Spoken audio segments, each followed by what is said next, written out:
Hello, everyone. So, for my essential question this week, I did the question: upon what foundation are U.S. public schools built?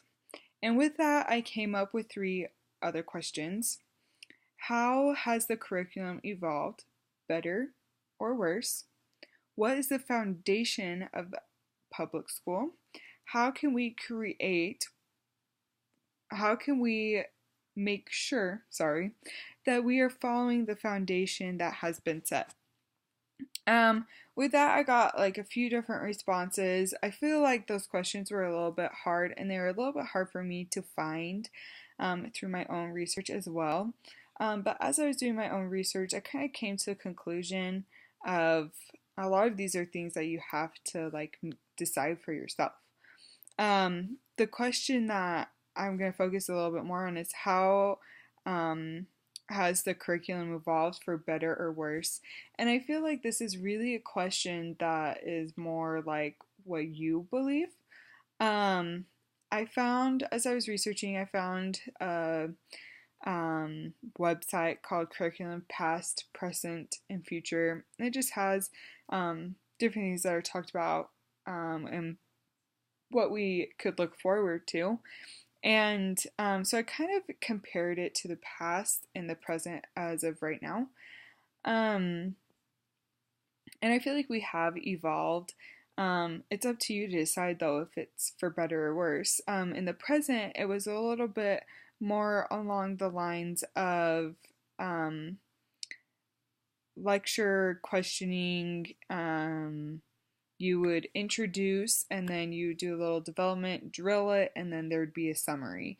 And then you continue that with multiple like subjects and different things like that. Now the curriculum is more centered around like smaller groups, learning smaller groups, teaching one another.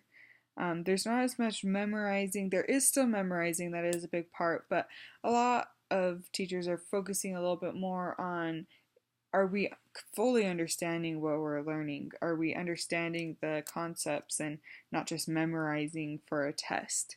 We're focusing more on how to use that knowledge, how to solve problems, how to think things through. And of course, we are always developing more and more technology. And in the future, people are expecting that we'll be doing things more of what we want to do with our lives, like goal based, and we'll meet in groups and do things specifically for what we're going to do in our lives. I don't know if that's essentially how it will be, but that's what this website talked about. And from this research that I did gather, I decided that we are evolving and there's always going to be bumps in curriculums, and there's always going to be good and there's always going to be bad. And as long as we are trying our best as teachers to inspire and to help them understand and not just memorize, to use the technology that they have and help them to use that for their learning and different things like that, then we can use it, what we have been given, for good purposes and for the better purposes. And that is what I have for my Zentation today.